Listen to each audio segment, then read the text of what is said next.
Hello বন্ধুরা, good morning. আজকে আবারও একটি নতুন দিন শুরু করছি তোমাদেরকে সঙ্গে নিয়ে। আশা করছি তোমরা সকলে খুব ভালো আছো আর আমরাও বেশ ভালো আছি। তো দেখো, অন্যান্য দিনের থেকে আজকে একটু আগেই ঘুম থেকে উঠে পড়েছি। তো অন্যান্য দিন কি হয় বলো তো, আমি যখন উঠে রান্না করতে যাই তখন আর কি সূর্য উঠে যায়। তো আজকে যেহেতু একটু আগে উঠেছি, তো সেই জন্য সূর্যটা এখনও ওঠেনি। তো বাইরের দৃশ্যটা তোমাদের সাথে একটু শেয়ার করলাম। তো তারপরে দেখো, এদিকে রান্নাঘরে এসে রান্নাটাও বসিয়ে দিয়েছি। তো আজকে করব মাছের মাথা দিয়ে লাউ তরকারি, আর আগের দিন যে আর মাছটা রাখা হলো ওটাই আজকে রান্না করব। আর আগে ঘুম থাকার আর একটা কারণ রয়েছে, কারণ প্রত্যেক দিনই জানো তো রান্নাটা শেষ করতে একদম তাড়াহুড়ো লেগে যায়। তো ওই জন্য ভাবলাম যে আরও যদি 10 মিনিট আগে ওঠা যায়, 10 মিনিট আগে রান্নাটা শুরু করা যায়, তাহলে ওই তাড়াহুড়োটা আর হয় না। তো সেই জন্যই আর কি একটু আগে উঠে হাতে সময় নিয়ে রান্নাঘরে এসেছি। তো দেখো, এখানে লাউ তরকারিটা রেডি হয়ে গেছে, আর এখন ওই মাছের ঝোলটা করে নেব। কারাবি গার্ল থেকে দিদিভাই কমেন্ট করেছে যে রিঠা মাছের এই রেসিপিটা জানতে চাই। তো এটা কিভাবে রান্না করি, দিদিভাই আগে কখনো করেও নি বা এই মাছ কখনো খায়ও নি। তো এই মাছটা আমার রান্না করার পরে মনে হলো যে এটা ওই মাংসের মতো মশলা কষে রান্না করলেই বেটার হতো। তো আমি এটাকে ওই আদা জিরা লঙ্কা বাটা দিয়েই আর কি আলু দিয়ে একটা ঝোল করে নিয়েছিলাম। আর জানো তো, এই মাছটা যখন কেনা হয়, তো কেনার সময় মাছটা আমার পছন্দ ছিল না। মানে দেখে একটা পছন্দ হওয়ার ব্যাপার থাকে, তো সেটা আমার কেমন যেন একটা লাগছিল। তো এই মাছটা আজকে রান্না হলো, তো আমার না এটা এখনও খেতে ইচ্ছে করছে না। তো এই রান্নাবান্না কমপ্লিট করে আমি আমার জন্য অন্য একটা খাবার তৈরি করে নেব। তারপরে দেখো, মশলাটা কষে নিয়ে আলুগুলো ওর মধ্যে দিয়ে দিলাম। তো পরে মনে হলো আলুগুলো ভেজে দিলেই ভালো হতো। তো ওই যে সকালবেলা একটা তাড়াহুড়ো থাকে, তো সেই জন্য আর কি এত কিছু মাথায় থাকে না। দেখো, এখন হাজব্যান্ডের খাবারটাও রেডি করে নিলাম, আর এখন ওর লাঞ্চ বক্সটা প্যাক করে দিয়ে সোজা চলে যাব উপরে। তো উপরে গিয়ে আমার জন্য ওই যে বললাম একটু ব্রেকফাস্ট তৈরি করে নেব।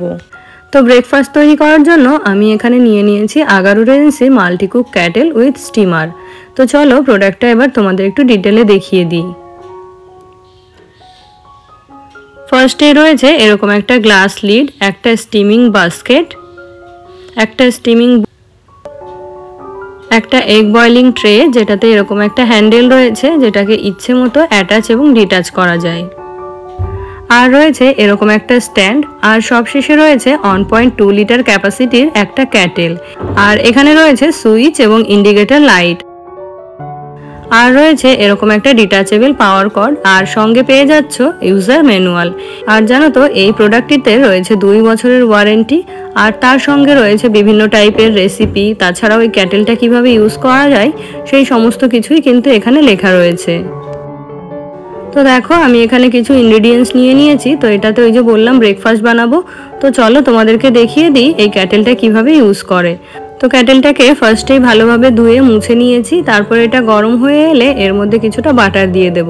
তো আজকে আমি রান্না করব ওটস। তো কিছু ভেজিটেবল কেটে রেখেছিলাম, তো সেগুলো এর মধ্যে দিয়ে হালকা করে নাড়াচাড়া করে নেব। ড্রাই বয়েলিং প্রোটেকশনের জন্য এটাতে কিন্তু খুব বেশিক্ষণ ফ্রাই করা যাবে না, তাহলে কিন্তু এটা অটো পাওয়ার অফ হয়ে যাবে।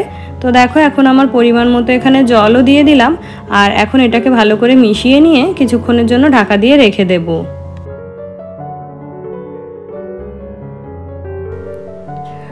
আর এখানে দেখো দুটো মোড রয়েছে, যেটার থেকে পাওয়ারটাকে কমানো বাড়ানো যায়। তো তারপরে দেখো, এখানে আমার ওটস রেডি। তো এটাকে এখন নামিয়ে নেব। তো আমার জন্য তো ওটস রান্না হয়ে গেল। এখন বাবার জন্য তো একটু টিফিন করতে হবে। তো ওকে আজকে টিফিনে দেবো নুডলস। তো দেখো, নুডলসটা সেদ্ধ করার জন্য আমি এখানে আমার পরিমাণ মতো জল দিয়ে দিলাম। বাড়িতে আমরা সাধারণত যেভাবে নুডলসটা সেদ্ধ করি, ঠিক একই রকমভাবে নুডলসটাকে এখানে সেদ্ধ করে নেব। তো দেখো, জলের মধ্যে নুডলসটা দিয়ে দিলাম, আর এখন সামান্য পরিমাণ নুনও দিয়ে দেব।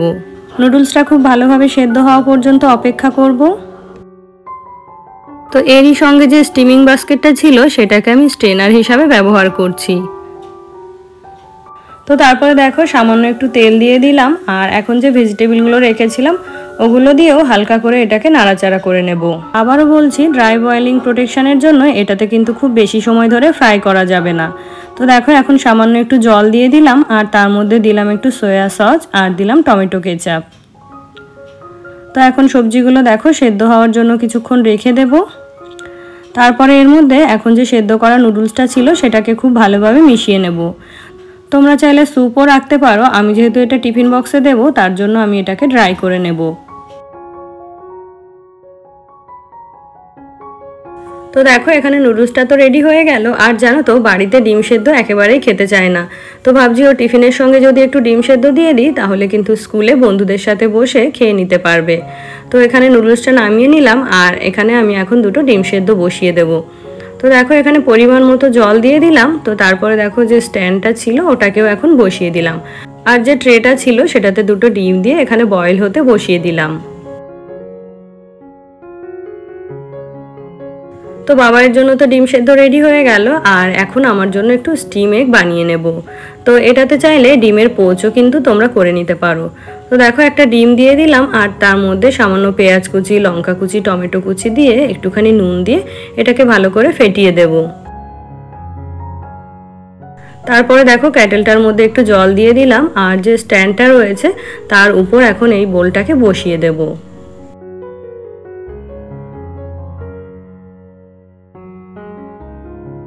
আর এখানে আমার স্টিম এগ রেডি। তো চলো এবার খাবারটাকে সার্ভ করি। তো আমি এই ক্যাটেলটাতে যে রেসিপিগুলো করলাম ওগুলো ছাড়াও কিন্তু এটাতে বিভিন্ন ধরনের স্যুপ, তাছাড়াও বিভিন্ন খাবার কিন্তু স্টিম করা যায়। তো দেখো খাবারটাকে টেবিলে নিয়ে চলে এলাম আর এখন হচ্ছে বাবার টিফিনটা আগে প্যাক করে দেব।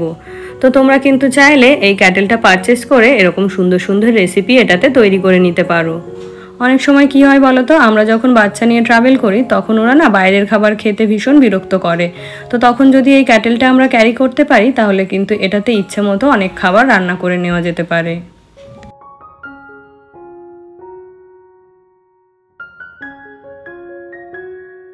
তো খাওয়া দাওয়া তো কমপ্লিট হলো। তো চলো এটাকে এখন ক্লিন করে ফেলি। তো এই ক্যাটেলটাকে খুব সাবধানে ধুয়ে নিতে হবে যাতে করে এই ক্যাটেলটার পিছনে এবং গায়ে কোনো জল না লাগে। আর এর বাকি যে পার্টগুলো রয়েছে সেগুলো আমি একটু লিকুইড সোপ দিয়ে হালকা করে প্লেন জলে ধুয়ে নেব।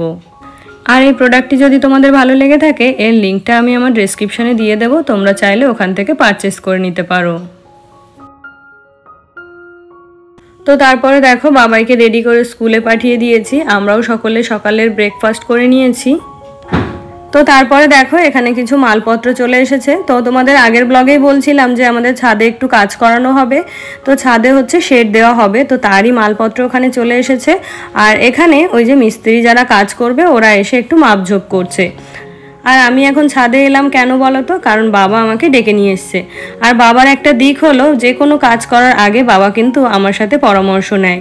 ওনার ছেলের সাথে কিন্তু অতটা কিছু বলে না বা কোনো কিছু অতটা শেয়ার করে না, কিন্তু বাজার করা থেকে শুরু করে বা বাড়িতে যদি নতুন কোনো কাজ হয় বা কোনো নতুন জিনিস আনা হয় সেটা কিন্তু বাবা আমার সঙ্গে কথা বলে নেয়। আমি বুঝি চাই না বুঝি তবুও কিন্তু বাবা আমার থেকে পরামর্শ নেয়। তো তারপরে দেখো এই যে এখন ঘরে চলে এলাম। তো এই যে বেডশিটটা বেশ এক সপ্তাহের বেশিই হয়ে গেছিলো, তো ওটাকে এখন চেঞ্জ করে দিলাম। আর এখন যেহেতু গরমের সময় দেখবে বেডশিটগুলো না খুব বেশি দিন পাতা যাবে না, তো সেই জন্যই আর কি বেডশিটটা তুলে দিলাম। আর বাবাই যেহেতু এর উপর একটু বিস্কিট, চকলেট এটা ওটা খায়, তো সেই জন্য বিছানাটাও খুব তাড়াতাড়ি নোংরা হয়ে যায়। তো আমি ওকে বারণ করি, কিন্তু ওই যে বাচ্চা তো কখন যে চোখের আড়ালে এই সমস্ত করে ফেলে, তো অত আর নজর রাখা যায় না। তো সেই জন্য আমার ঘরের বেডশিটটা খুব তাড়াতাড়ি আর কি পরিষ্কার করতে হয়। জিনিয়া ব্লগ থেকে দিদিভাই লিখেছে অনেক রান্না বান্না করেছো। হ্যাঁ গো দিদিভাই, আমি যত কিছু রান্না করি তোমরা তো সেগুলো দেখোই। তাছাড়া আমি রান্নাঘর থেকে বেরিয়ে আসার পরেও শাশুড়ি মা কিন্তু আরও একটা দুটো পদ রান্না করে নেয়। তাপসী দেবনাথ দিদিভাই খুব সুন্দর একটা কমেন্ট করেছে যেটা তোমাদের সাথে না শেয়ার করলেই নয়। তো দিদিভাই লিখেছে খুব ভালো লাগলো ভিডিওটা। ফার্স্ট তোমার ভিডিও এভরিডে দেখি, বাট আজ কমেন্ট করলাম। সেকেন্ড তোমার কাজকর্ম, তোমার কথাগুলো খুব সুন্দর। থার্ড তোমার বেডশিটটা দারুণ লাগলো, আর বেডশিটের উপরে পিলোগুলো সাজিয়ে রাখলে দেখতে খুব ভালো লাগে। ফোর্থ তোমার রুমের উইন্ডোর পর্দাগুলো খুব সুন্দর। আর ফিফথ হলো তোমার নিচের রান্নাঘরের টাইলসগুলো খুব সুন্দর লাগে, একদম ইউনিক, ব্ল্যাকের উপর ইয়েলো বার্ড, সত্যিই দারুণ। তো থ্যাংক ইউ দিদিভাই এত সুন্দরভাবে আমার ভিডিওটা দেখার জন্য আর এত সুন্দরভাবে একটা কমেন্ট লেখার জন্য। তো চলো তোমাদের সাথে একটা টিপস শেয়ার করি। তো সেটা হলো তোমরা আমার ঘরে যে কার্টেনগুলো দেখছো, আমার বিয়ের পর এসে আমার ঘরে কিন্তু এই টাইপের কার্টেন আমি লাগানো দেখেছিলাম। তো এটা যেরকম হোয়াইট আর ইয়েলোর কম্বিনেশান, তো সেটা ছিল ইয়েলো আর রেডের কম্বিনেশান। তো তোমরা তো অনেকেই জানো যে ডার্ক কালারের কার্টেন দিয়ে লাইটটা একটু কম আসে, আর সেই জন্যই ওই কার্টেনের যে সাদা পার্টটা রয়েছে যখন আমার ঘরে একটু লাইটের প্রয়োজন হয় তখন কিন্তু আমি ওই সাদা কার্টেনটা টানিয়ে দিই, আর যখন একটু কম লাইটের প্রয়োজন হয় তখন আমি ইয়েলো কার্টেনটা টানিয়ে দিই। তো ঘরে যেহেতু এসি চলে তো সেই জন্য জানলাটা না সবসময় খোলা সম্ভব হয় না।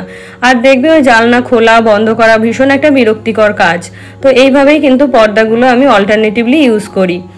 আর এই ঘরে দেখো রেড আর ইয়েলো কম্বিনেশনের ওই কার্টেনটাই লাগানো আছে। তো ইয়েলোটা দিয়ে একটু বেশি লাইট আছে, আর যখন রেডটা ইউজ করি তখন হচ্ছে ঘরটা একেবারেই ডার্ক হয়ে যায়। কথা ও আবৃত্তি থেকে দিদিভাই লিখেছে, হ্যাঁ ঠিক, তুমি এভরিডে সকলের কমেন্ট পড়ো, খুব ভালো লাগে, আর কমেন্ট শুনতে শুনতে পুরোটা দেখা হয়ে গেল। হ্যাঁ গো দিদিভাই, জানো তো আমিও যখন অন্যদের ভিডিওতে কমেন্ট করি, অন্যরা যখন আমার কমেন্টগুলো পড়ে, তখন কিন্তু আমারও জিনিসটা ভীষণ ভালো লাগে। তো সেই থেকেই আমি মনে করলাম যে আমি যদি তোমাদের কমেন্টগুলো পড়ি তাহলে তোমাদেরও ভীষণ ভালো লাগবে, তাই আর কি তোমাদের কমেন্টগুলো পড়া। আইডিটা হবে সম্ভবত চাপা কন্যা। তো দিদিভাই লিখেছে, দিদিভাই আজকে তোমার ভিডিও প্রথম দেখলাম, খুব ভালো লাগলো, ভালোবাসা রেখে গেলাম বন্ধু হয়ে। তো থ্যাংক ইউ দিদিভাই আমাকে এতটা সাপোর্ট করার জন্য। নিউ ফ্যামিলি ব্লগ থেকে দিদিভাই লিখেছে, ডিম সেদ্ধ করা মেশিনটা খুব সুন্দর হয়েছে। তো থ্যাংক ইউ দিদিভাই। সুস্মিতা দিদিভাই লিখেছে, প্রতিদিনের মতো আজকেও পুরোটা দেখে নিলাম, খুব ভালো লাগলো। তো থ্যাংক ইউ দিদিভাই, এভাবেই আমার পাশে থেকো। হাজিরাস লাইফস্টাইল ব্লগ বাংলা থেকে দিদিভাই লিখেছে, তোমার কমেন্ট পড়ার ধরনগুলো সত্যিই অসাধারণ। তো থ্যাংক ইউ দিদিভাই আমাকে এতটা ভালোবাসা দেওয়ার জন্য। নিঝুম সন্ধ্যা চ্যানেল থেকে অনেক দিন পরে সাথী বোন আজকে কমেন্ট করেছে। বোন লিখেছে, দিদিভাই অনেক ব্যস্ততার মাঝেও আপনার ভিডিও মিস করতে চাই না, কিন্তু মাঝে মধ্যে ইচ্ছে থাকলেও আপনার ভিডিও মিস করে গেছি। অনেক অনেক শুভকামনা রইল দিদিভাই আপনার জন্য। থ্যাংক ইউ বোন, আমার ভালোবাসা নিও। আর আমি জানি তুমি এখন ভীষণ ব্যস্ত রয়েছো, কারণ এখন তোমাদের রমজান মাস চলছে। আর আমি প্রে করি তোমাদের প্রত্যেকটা রোজা যেন খুব ভালো কাটুক, সেই সঙ্গে আগামী ঈদও যেন তোমাদের খুব ভালোভাবে কাটে। তো তারপরে দেখো ওদিকে ঘরগুলো ক্লিন করে এখন সোজা চলে এলাম রান্নাঘরে। তো ওই যে চিমনিটা কম ব্যবহার করা হয়, তা যা টুকটাক একটু ব্যবহার করা হয় তাতে করেই কিন্তু চিমনিটা তেলচিটে হয়ে যায়। আর সেই জন্যই আর কি এটাকে একটু মাঝে মধ্যে ভালো করে ক্লিন না করলে ওই যে লিডটা দেখলে ওটা কিন্তু ওপেন হতে চায় না। তো সেই জন্য দেখো একটা কাপড় আর একটু কেরোসিন তেল দিয়ে চিমনিটা মুছে নিলাম, আর এদিকে সেই কাপড়টা দিয়ে ওভেনটাও ভালো করে ক্লিন করে নিচ্ছি। যতই সাবান জল দিয়ে এটা ক্লিন করা হোক না কেন, একটা ঘোলাটে ভাব থেকেই যায়। তো আমি দেখেছি যতবারই কেরোসিন তেল দিয়ে এটাকে ক্লিন করা হয় ততবারই কিন্তু খুব স্বচ্ছ হয়ে যায়। জয়শ্রী বিশ্বাস দিদিভাই লিখেছে, খুব সুন্দর। তো থ্যাংক ইউ দিদিভাই আমাকে এতটা সাপোর্ট করার জন্য। তিথি মুখার্জি দিদিভাই লিখেছে, নাইস। তো থ্যাংক ইউ দিদিভাই। আর কয়েকজন দিদিভাই রয়েছে যারা কিন্তু একটা দিনও আমার ভিডিও মিস করে না। তো তোমাদের সকলের জন্য রইল আমার অনেক অনেক ভালোবাসা। তো তারপরে দেখো যেহেতু কেরোসিন তেলে হাত দিয়েছিলাম, তো হাতটাকে ভালো করে ধুয়ে নিয়ে এখন যে জলের বোতলগুলো খালি ছিল ওগুলো তো এখন জল ভরে নিচ্ছি। তো এখন ওই যে টেবিলটাকেও ক্লিন করা হয়নি, তো আগে জলগুলো ভরে নিয়ে তারপরে আর কি ডাইনিং টেবিলটাকে ভালো করে মুছে নেব। তো তারপরে দেখো এখানে জলের বোতলগুলো ভরে নিলাম। আর ওই যে চিমনিটা ওভেনটা শুধুমাত্র আমি কেরোসিন তেল দিয়ে ক্লিন করি, আর আমার এই ডাইনিং টেবিল তারপরে ফ্রিজ সেন্টার টেবিল এগুলো কিন্তু আমি কলিন দিয়ে ক্লিন করে থাকি। তো এই ডাইনিং টেবিলটা খুব একটা নোংরা হয়নি, তাই আজকে শুকনো একটা কাপড় দিয়ে এটাকে মুছে নিচ্ছি। তো 2-1 দিন বাদে বাদে আর কি এটাকে কলিন দিয়ে আমি ক্লিন করে রাখি। আর ওই যে বললাম জল দিয়ে মুছলে না একটা ঘোলাটে ভাব থেকেই যায়। আর জানো তো বাস্তবতা থেকে আমি একটা শিক্ষা নিয়েছি যে তুমি যতদিন অসফল থাকবে তোমার আশেপাশে বন্ধুর সংখ্যাও কিন্তু অনেক থাকবে, আর যখনই তুমি সফল হয়ে যাবে তোমার আশেপাশের বন্ধুর সংখ্যাও কিন্তু কমতে থাকবে। তোমার কোনো কিছু করার প্রয়োজন নেই, তাদের তুমি কোনো ক্ষতি করবে না বা কোনো খারাপ চাইবে না, কিন্তু তুমি যদি সফল হয়ে যাও তাহলে দেখবে তোমার আশেপাশে যে মানুষগুলো ছিল তাদের মধ্যে বেশিরভাগটাই কিন্তু তোমার পাশের থেকে সরে গেছে। তো ওই যে বললাম এটা আমি বাস্তবতা থেকে উপলব্ধি করেছি। আর জানো তো আমার এই চ্যানেলটাকে আমি কিন্তু একেবারেই নিজের হাতে দাঁড় করিয়েছি। আমার এই ইউটিউব জার্নি আজকের নয়, কিন্তু 2021 সাল থেকে আমি ইউটিউবে কাজ করছি। তো এতদিন পরে আর কি সফলতা পেলাম। তো তারপরে দেখো আজকে না হাজবেন্ড একটু তাড়াতাড়ি বাড়ি চলে এসেছিল। তো ওই যে বাবা স্কুল থেকে এসে খাওয়া দাওয়া করছে, আর এখন ওই 4:30 মতো বাজছে।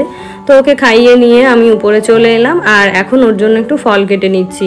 তো এই যে জোর করে যদি একটু ফল না খাওয়া হয় তাহলে কিন্তু কখনোই এই ফল খাওয়াও শিখবে না। তো সব সময় কি বলতো ওই রস করে দেওয়াও তো সম্ভব হয় না।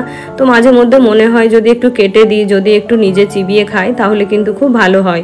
তো এখানে দেখো একটু লেবু আর একটু আঙুর ফল কেটে নিয়েছি, আর এখন ওগুলোকে খেতে দিয়ে দেবো। তো আমার তো এখনকার মতো কাজকর্ম শেষ, রান্না বান্না স্নান খাওয়া দাওয়া পুজো সব কিছুই কমপ্লিট করে নিয়েছি। তো এখন দেখো অনেক দিন পরে আমি একটু পড়াশোনা করতে বসলাম। তারপরে দেখো কিছুক্ষণ পরে বাবাইকে পড়াতে এসেছিল, তো টিউটরের জন্য এখানে একটু চাও করে নিলাম। আর আজকে যেহেতু হাজবেন্ড আগে আগে বাড়ি চলে এসছে, তো সকালের টিফিনটা তো একটু জোরদার হবেই, তো সেই জন্য দেখো ও একটু মোগলাই অর্ডার করেছিল, তো সেটাই এখানে আমি সার্ভ করে নিচ্ছি। আর এখানে রয়েছে আমার জন্য আর হাজব্যান্ডের জন্য, আর বাবা মায়েরটা ও নিচে দিয়ে এসছে, ওনারা ওনাদের সময় মতো খেয়ে নেবে।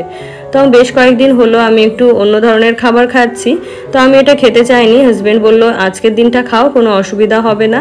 তো সেই জন্যই আর কি আমি আর বাবাই একটা প্লেটে নিয়েছিলাম আর হাজব্যান্ডকে আর একটা প্লেটে দিয়েছিলাম। আর জানো তো একজন দিদিভাই আমাকে বলেছিল সকালে ভাত না খেতে, তো আমি সকালে তো ভাতটা খাচ্ছি না, রাতেও কিন্তু খাচ্ছি না। আর কি বলতো, সকালে ভাত খাওয়ার পর কি হতো, সকালে যখন ভাত খেয়ে ঘরে আসতাম তখন কিন্তু এতটাই টায়ার্ড লাগতো, বিছানা ছেড়ে আমি উঠতেই পারতাম না। তো বেশ কয়েকদিন হলো সকালে ভাতটা আর খাচ্ছি না, তো তাতে করে আমার দুপুরবেলা যে ঘুমটা পেতো সেটাও কিন্তু এখন হচ্ছে না। তো তারপরে দেখো রাতের খাবারের জন্য এখানে একটু ওটস তৈরি করে নিচ্ছি, আর এটা শুধু ওই দুধ আর সামান্য একটুখানি নুন দিয়েই ফুটিয়ে নিচ্ছি। আর ওটসটাকে প্রথমে একটু ড্রাই রোস্ট করে নিলাম। আর দেখো ওটসটা এখানে রেডি হয়ে গেছে, আর এখন এটাকে কলার সাথে সার্ভ করব। যেহেতু এটাতে কোনো মিষ্টি দিইনি, তো কলার স্লাইসগুলো প্রত্যেকটা বাইটে থাকলে এটা বেশ মিষ্টি মিষ্টি লাগবে, আর খেতেও কিন্তু বেশ ভালো লাগবে। তাহলে বন্ধুরা আজকের ব্লগটি তবে এখানেই শেষ করছি, দেখা হচ্ছে নেক্সট ব্লগে। সবাই ভালো থেকো, সুস্থ থেকো এবং সাবধানে থেকো।